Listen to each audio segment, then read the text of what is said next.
Greetings, I'm Solidus-Skully, and welcome back to Resident Evil Code Veronica, where we have now discovered Alfred, who is pretty much going to give us a second of several rings, by which I mean 3.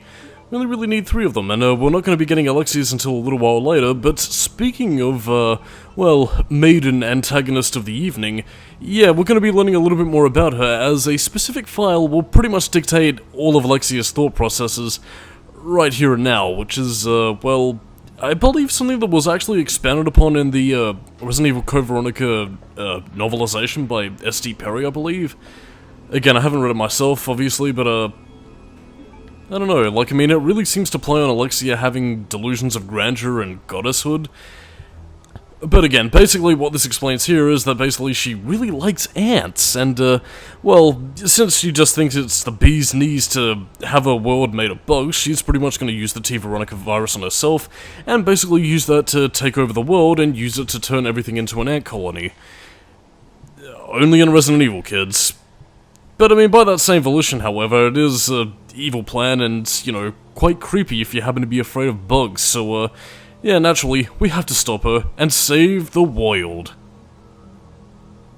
To also comment on a little something that I think, it's either Umbrella or Darkside Chronicles, I forget which one adapts Code Veronica, but, yeah, depending on the portrayal, Alexia tends to be kind of different, because, like, I mean, as you saw earlier in the game, like, you know, when she was, creepily stroking Alfred's head after he died, yeah, whether or not she legitimately cares about her brother in, like, that creepy twincest kind of way, or is just, like, a soldier ant to the queen, you know, in typical anthill fashion, yeah, that's kind of left up for debate. I believe the novelization and, you know, the Darkside Chronicles thing tend to play it more towards, you know, godhood, queen ant, I am the best, everybody else is not the best, thus concludes my speech, kill them all, sort of territory, but the original seems to play it a little bit more, sympathetic, for the lack of a better phrase, but again, that probably isn't the appropriate term to use because Alexia is evil. Pure goddamn motherfucking evil. But again, like, I mean, to point out, again, a similar difference that I think I already talked about beforehand, but, might as well repeat myself for the sake of it. Yeah, Alexia is pretty much the perfected clone of Veronica Ashford.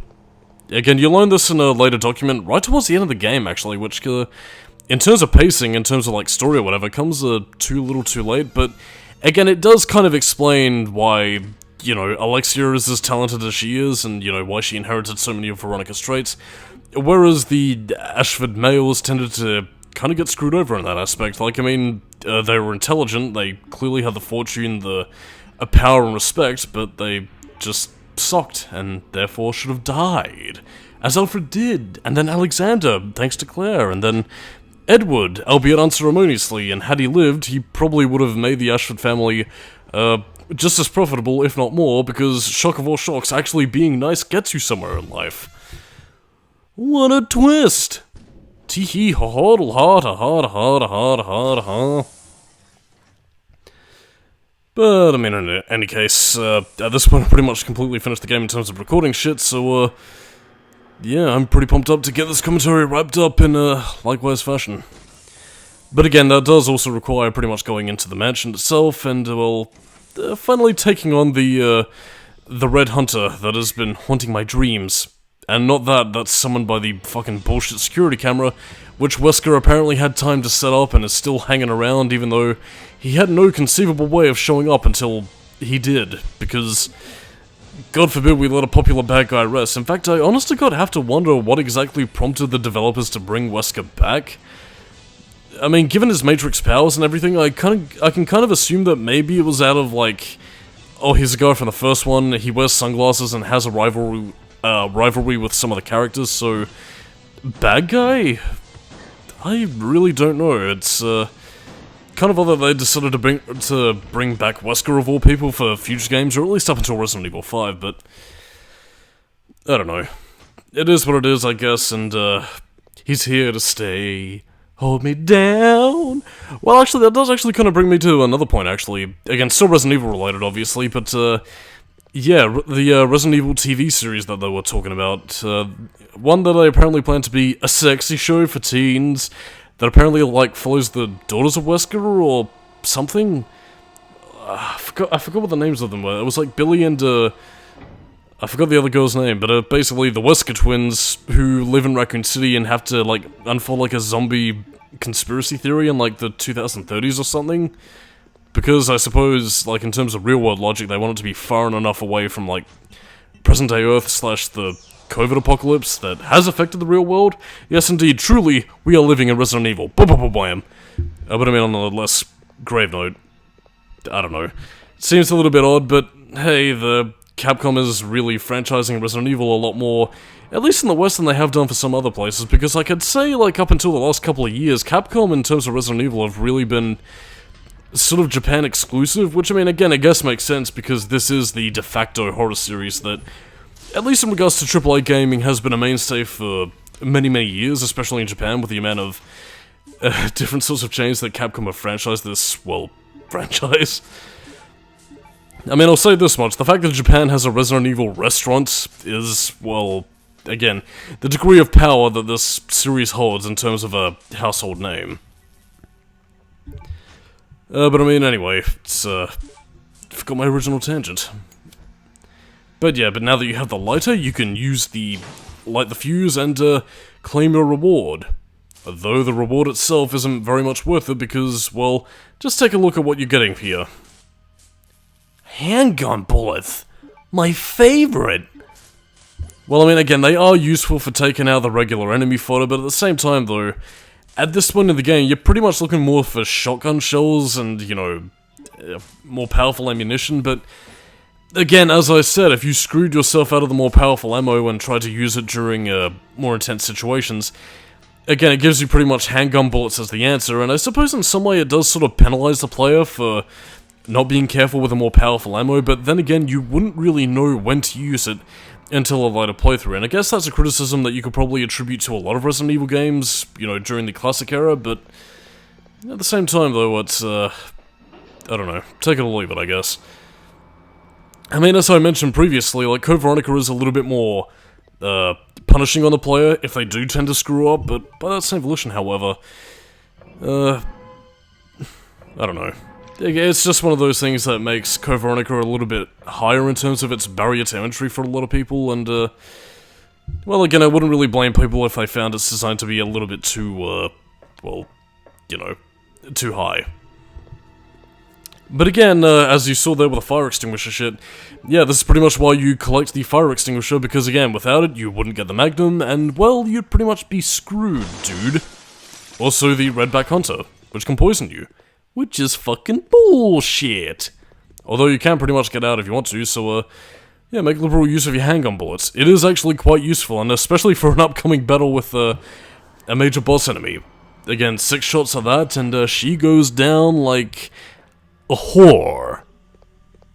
Again, I apologize for the vulgar metaphor, but, well, again, that just kind of goes to show dividends on how powerful the Magnum is in Resident Evil games, and, while you should generally save that gun as your boss buster, which kind of gives it a bit of a BFG effect in the sense that it's so powerful, and, you know, can take out enemies rather easily, that you tend to not want to use it, unless, of course, you know specific places where, you know, you have the ability to cut loose without it really penalizing you, and, I don't know, it's the weird sort of position that those sorts of weapons really put the player into. Like, I mean, do you want to use it, or do you want to save it until one specific segment in the game and never end up using it as the developers intend you to just let loose and have fun?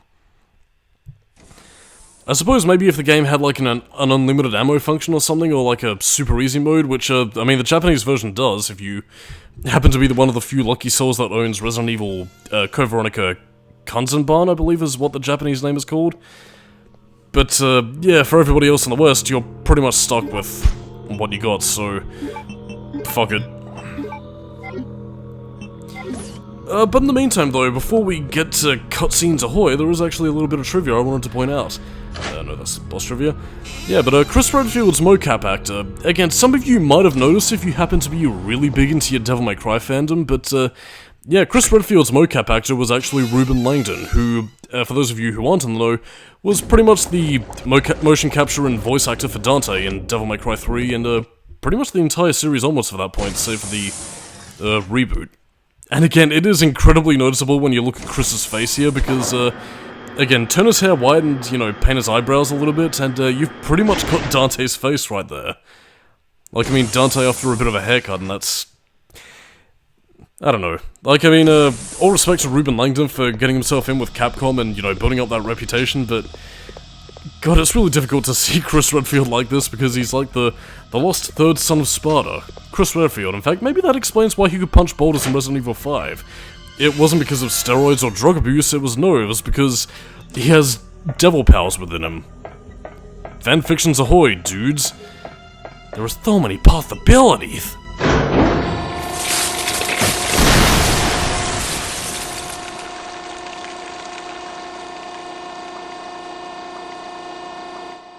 Who could have done this?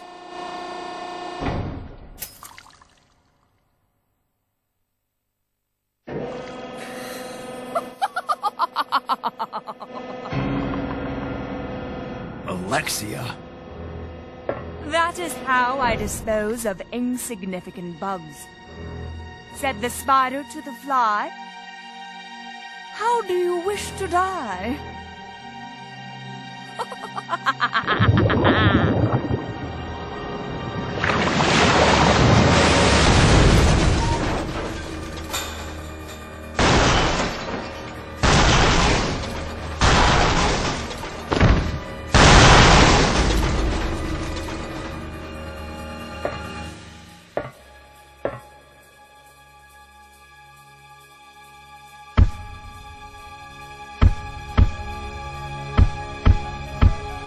Now, you might think you might have to defeat the spider, but you don't. You can pretty much just run away and leave this room, grab Alexander's jewel, and bada bing, you do the thing, and never have to worry about this unless he gets stomached like the bitch, and in which case, well, fuck that.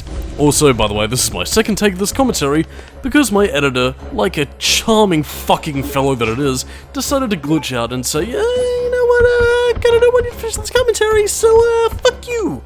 And, of course, crashed, I lost my progress, and now this is the second take, so, if I repeat commentary, apologies in advance, but quite frankly, I'm angry. Again, I've pretty much finished up Code Veronica at this point, and, well, I'm kinda past the point of caring, so let's finish this bitch tonight. But, in any case, hopefully, nothing else will go wrong, and I can bring up some trivia to pad out the time until we get to where we need to go. In which case, I have a bit of trivia related to Chris Redfield's mocap actor, and some of you might have already recognized him by the face, but for those not in the know, this was actually Ruben Langdon, aka Devil May Cry 3 era Dante, who pretty much took on the role for every game since, save for the reboot, so yeah, and again, it is actually quite noticeable when you look at Chris's face, because again, give him white hair and white eyebrows, and you pretty much got Dante right here. Like, the lost son of Sparta, the third son. You wanna know the reason why Chris could punch boulders in Resident Evil 5? He's got devil powers, man. I'm serious. But I mean, like, all things aside, apart from that, like, I mean, it's... yeah. I think his voice actor is different, like, I think he was voiced in this game by Michael Fipowicz, which makes me feel like a sandwich, but it's not lunchtime, so, fuck it, really. So yeah, Ruben Langdon didn't quite ascend to the status of godliness that he would in later years, so, fuck it. And again, as you can see here with the shiny things, yeah, we're pretty much collecting dragonfly wings. Pretty much our biggest endgame thing to collect at this point. You gotta collect 4 of them. In a similar manner to how we had to pull 4 of the wings off to get the key back on Rockford Island, except this time we're putting it together because it's like poetry, it rhymes. Except we won't get all of them here, we gotta collect them as we seize them. But again, there is also one last thing I want to talk about, and the thing I wanted to talk about before my editor crashed and decided to commit Helen Keller on me, and that would actually be the poisoning situation. I mentioned all the way back in the Alexander Ashford boss fight about how he can poison you, and basically, well, that poison status is permanent, and that would pretty much lead to a bit of a side quest for Chris, in which he'd basically have to go down to the weapons storage facility on the Antarctic base, and collect a serum for Claire, because again, the cutscene that you pretty much see when you rescue her is like, Chris, I'm so glad you're alive. Oh no, I feel a bit faint and weak. You're gonna have to collect the serum for me, which basically extends your gameplay by like 2 or 3 minutes. So again, it's kind of pointless, but again, I can at least appreciate the Dreamcast version in making that a little bit more dynamic in terms of playthrough. Code Veronica X, on the other hand, you pretty much have to do the serum side quest regardless of anything, which is really pointless, it's padded, and makes the game feel a little bit more rigid and static, so quite frankly, fuck that. But in the meantime, however, the game gives you a knife in case you didn't bring one yourself or you left it in the item box, or the metallic box back on Rockford Island, so yeah, you can pretty much cut Claire free, and yeah, the cutscene you're going to be seeing now is pretty much what happens if you, well, again, made sure that Claire didn't get poisoned. You know, you either stabbed Alexander Ashford in the heart, or just, well, shot him with a sniper rifle, like a skilled shooter. So, enjoy the cutscene, dudes. Claire.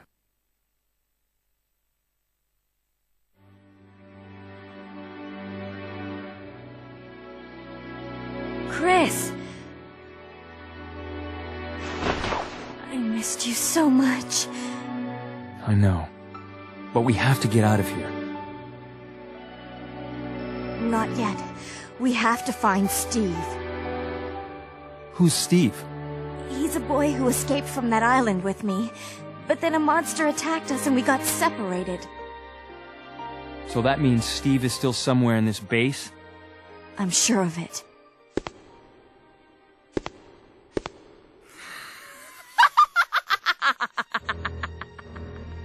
It's Alexia! Alexia? There really is an Alexia? It is almost time, you genetically inferior siblings.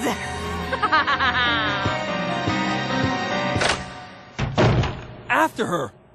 She might know where Steve is. Let's go.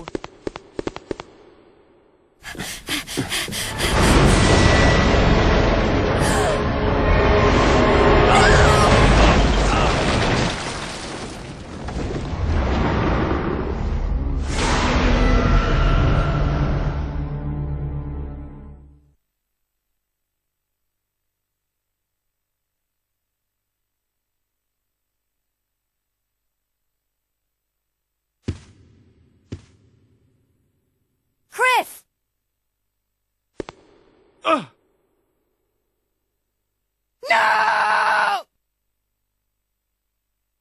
Just go.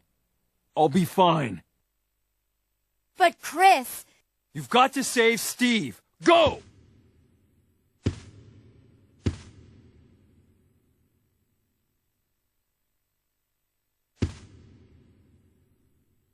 By the way, Chris's broken leg pretty much heals itself by the time that, you cut back to him, so, yeah, I guess maybe he either sprained his ankle, or, fuck it, who knows, really. But again, this is also the last time you're playing as Claire, so, on the off chance that you happen to have any powerful weapons playing as her, put them in the item box. Again, the only thing you're really gonna need at this point is basically just either the pistol or the, Actually, no, I wouldn't recommend using the bowgun bots, because, again, if you have the explosive rounds, save it for the final boss. You will thank yourself in the aftermath, because, well, you'll see why. But, I mean, in the meantime, if you happen to have the shotgun, you can actually get some, extra grenade launcher rounds, which, is actually quite useful, because it can pretty much help you take down the more powerful threats. But, again, in the meantime, just... Well, I'd recommend at this point in the game packing as many healing items as you can. I'd say at least, like, 3 healing items just to be safe for Claire, because, well, there is an upcoming encounter that is, quite scary. And I'm not talking about specifically what you're going to be seeing in this hallway with the, plant tendrils. If they even are meant to be that, I guess they're meant to be, like... Are they meant to be plants? Are they meant to be, like fleshy organic things? I guess they are, since they do have blood, but... whatever, really. Again, basically, just don't pack your powerful weapons, save them for Chris, because, final boss is coming up, and, well, the results are quite spooky. Duty? But again, another kind of annoying facet about this, you can't really save as Claire, because again, if you try and go back to the area where Chris is, not that you could really go down the stairs anyway, since it's pretty much been broken by Alexia, but, yeah, she pretty much goes, "No, Steve, I must save. No idea why I'm making her sound like Yoda I am." But, yeah, you pretty much gotta do this all in one take, and there is actually one puzzle that a lot of fans actually find annoying, but, I personally don't see. But again, you'll see what I mean when we actually get to it. But yeah, we're at the penultimate area before you go to the final boss. Steve is pretty much in that little door right to the side of the door we just came through, and, yeah, this is the puzzle I'm talking about. See that little weight up on top of there? Well, after you read this file, get a certain crystal ball after turning the valve, and, yeah, that weight pretty much crushes down, and it's a puzzle that I honest to god don't understand why people have so many problems with. I mean, I can understand that it might be a bit of a first-timer's trap in the sense that, again, it snaps down and you're not really expecting it the first time through, but, on future playthroughs, it's really just a matter of timing. Like, I mean, again, you step into the shadow, the weight crushes down on you, but, again, if you quickly cut corners over to the side of it, like, I mean, if you go in a bit of a diagonal direction right towards the, cannon or whatever, again, you should avoid getting hit, and again, like, I mean, you do have a bit of time when you place the crystal ball down in the middle to release the security card, so by that same token, I don't understand why people have such a problem with it. I mean, again, I guess that might be a bit disingenuous of me to call people, pussies or whatever, because, again, everybody's different and everybody does have, puzzles that make them just want to shake their fist in anger, but, again, Claire pretty much walks into the center. When she picks up the card, she pretty much moves out of the way, and, well, again, by the time you pick up the card, you hear a click, and, that weight won't crush down on you again. So, really, what the fuck? But yeah, at this point I would recommend, again, packing at least 3 healing items and, well, putting away any weapons or ammunition that you want to give to Chris right now, because after this point, you won't be playing as Claire again, and any items that you might have as her will just disappear. It is admittedly a bit of a beginner trap, but again, if you're like I was during the final parts of the game on a first playthrough, you can screw yourself over quite easily. I mean, it really is saying something that Resident Evil Code Veronica is one of my favourite games in the series in spite of all this, but that's just me, really. So, yeah, by the time you get the security card, just activate the card reader, and, bada bing, we do the thing, and we can save the Steve. But will the Steve want saving from us? That's something I don't quite know. He didn't trust us before, but I think that maybe he loves us. By which I mean Claire. I mean, Steve probably wouldn't find me attractive.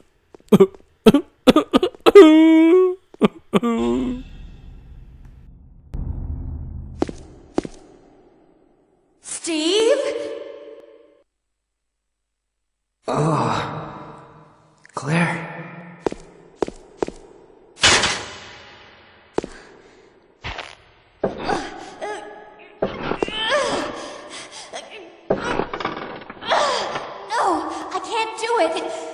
Who did this to you? That crazy woman told me she was gonna perform the same experiment on me that she did on her own father. She's completely insane.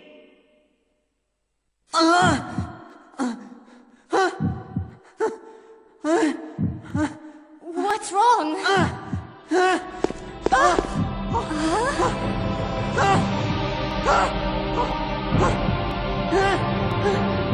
Claire! Can't breathe! Claire! Help me!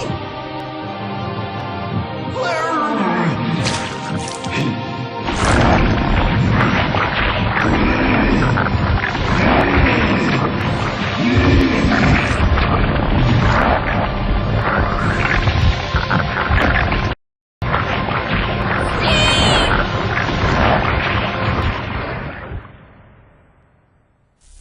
Man, thank goodness the hair stayed intact, although he isn't wearing any pants.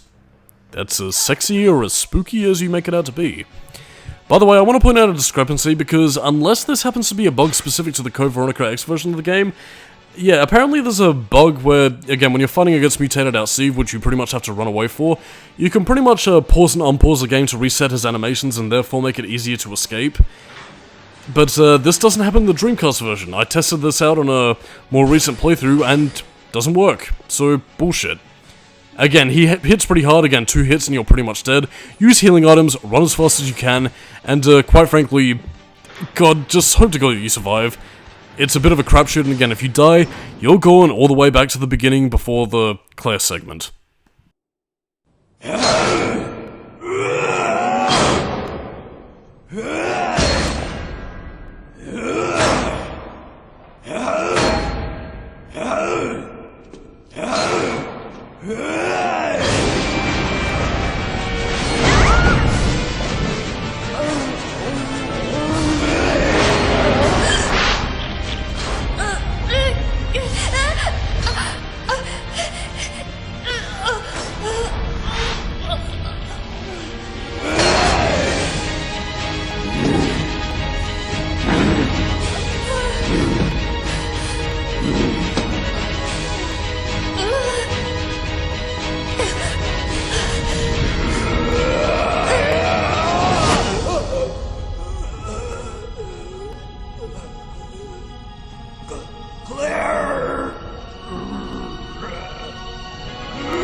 Steve, you've got to hang in there, okay?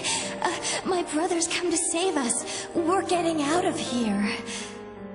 Your brother kept his promise. I'm sorry, I cannot. What? What are you saying? I'm glad that I met you.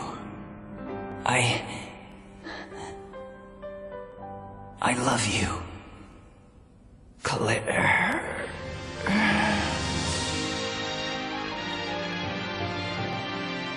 Steve? Steve? Steve?